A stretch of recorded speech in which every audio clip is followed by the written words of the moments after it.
Coming up in the 18 WJTS News, an update on the avian flu. The Huntingburg Chamber Director is stepping down. And on WJTS Inform, we'll be talking with Josh Doak, the coordinator for student activities at Vincennes University Jasper campus. Stay tuned. Local news, weather, sports, and more coming up in the 18 WJTS News.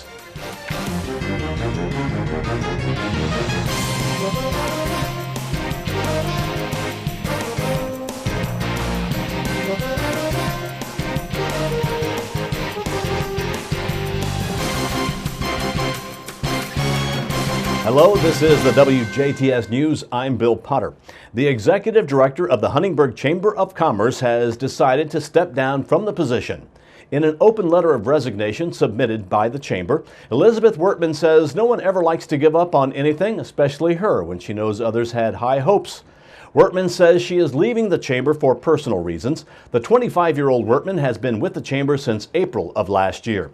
She says she does hope she made a good impact on the community while working for the chamber and thanked anyone who has lent a helping hand or taken a moment to listen to what she may have had to say. Wertman says she'll stay involved in the community in whatever way she can. In a release, Chamber President Al Mihalowicz, on behalf of the Chamber's Board of Directors, thanked Wertman for her service. He said during her time with the Chamber, Wertman has advanced the Chamber's technology base, redesigning the website, creating a new format for the e-newsletter, as well as updating and pulling a new audience to their social media pages. He noted Wertman also brought new ideas to events and says the Chamber's executive committee will discuss replacing Wertman at an upcoming meeting. Officials say the avian flu that was discovered in turkey farms in Dubois County late last week looks to have eased its grip after experiencing increases that resulted in the deaths of nearly 250,000 birds. Reports say there have been no positive tests for the low pathogenic or high pathogenic versions of the avian flu since Saturday. And over the course of the last 24 hours, commercial farms have yielded 100 negative tests for the avian flu. The rapid response by local, state, and federal agencies to the avian flu infection continues to bear some relatively good news. Dubois County Sheriff Donnie Lampert says officials don't know how long it will last, but will stay on through the ordeal till the end. Lampert was accompanied with other officials from state, local agencies addressing the epidemic during a media briefing Monday at Vincennes University Jasper campus. These officials are working together at the Center for Technology, Innovation, and Manufacturing, where they have designated an area as an incident command post at VUJC. The U.S. Department of Agriculture is the only federal agency in the county.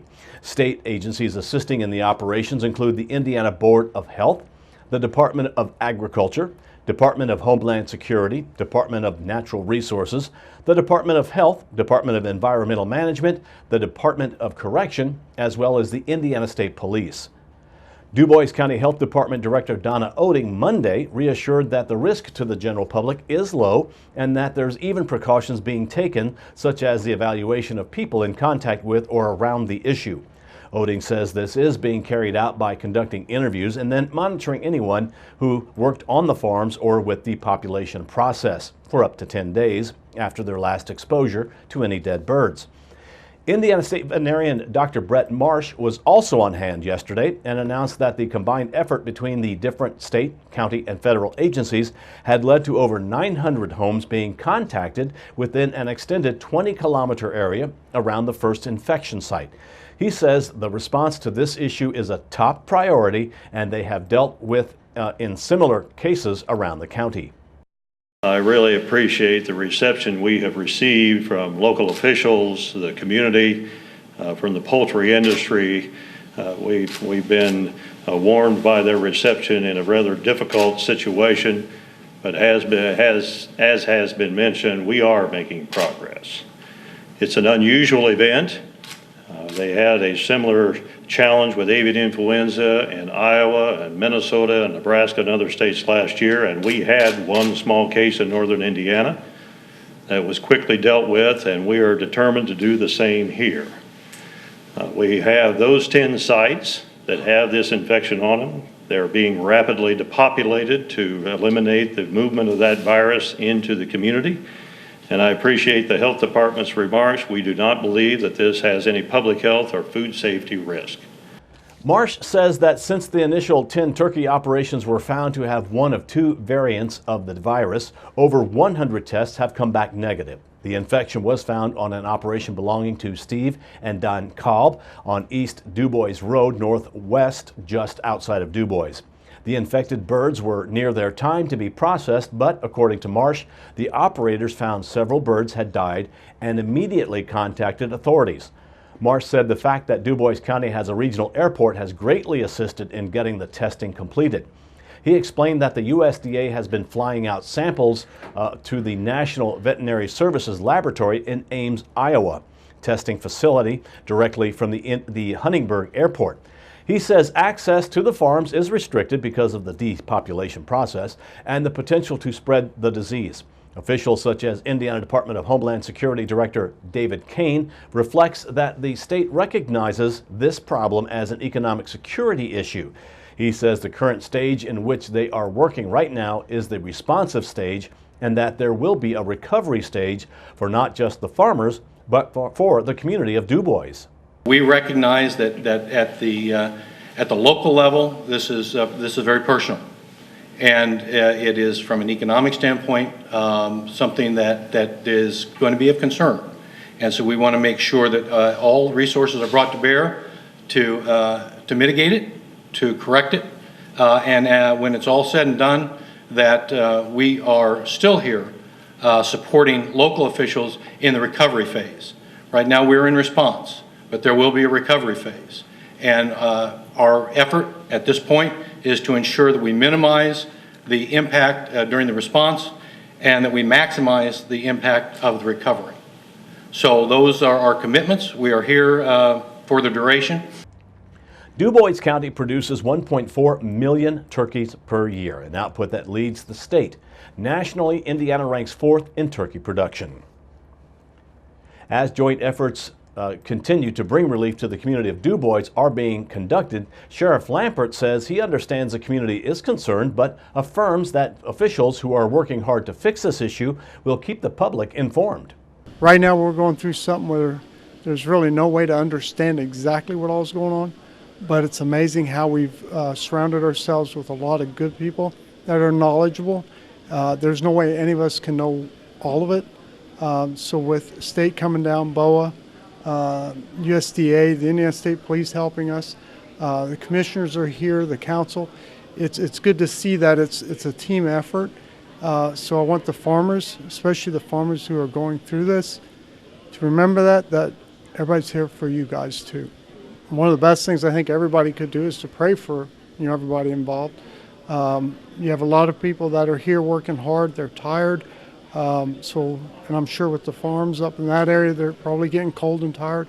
And just kind of, if we could say a good word to somebody and kind of just keep rolling that around, maybe that'll help them through this, because it's tough.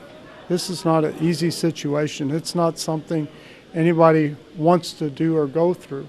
But we have to stay positive and focused so we can defeat this and move on. Situation updates and status reports about the ongoing avian influenza activities, along with the critical disease-related information, will be posted online at www.in.gov/BOAH/. BOAH stands for Board of Animal Health. A Sunday morning call about a man slumped over the steering wheel of a car in the parking lot of a McDonald's location in Jasper resulted in the arrest of a Jasper man on a felony count of receiving stolen auto parts. Jasper police say just before officers responding to the 10:25 a.m. call arrived, the caller told authorities the subject woke up and drove off. But police say the complainant had the presence of mind to record the license plate number of the vehicle at the restaurant located along 400 block of US 231 and was able to report the car was southbound on US 231. Police found out that the vehicle had been reported stolen back on December 4th.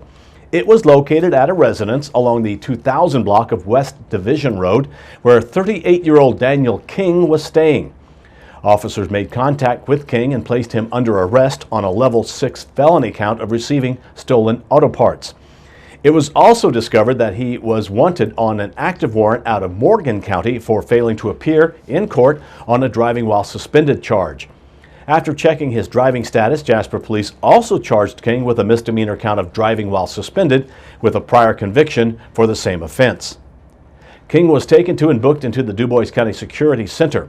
While at the Division Road residence, police also made contact with 33-year-old Jacinta Owens of Hawesville, Kentucky, and learned that she had an active warrant out for her arrest for non-support in Kentucky. She too was taken into custody and booked into the security center. Jasper businessman Gary Eck has decided he will seek the Democratic nomination for the office of Dubois County Commissioner representing District 1. District 1, which consists of Madison, Patoka, Harbison, Columbia, and Boone townships, is one of 3 districts in Dubois County. While the candidate must reside in this district, all county voters are involved in the election of all commissioners.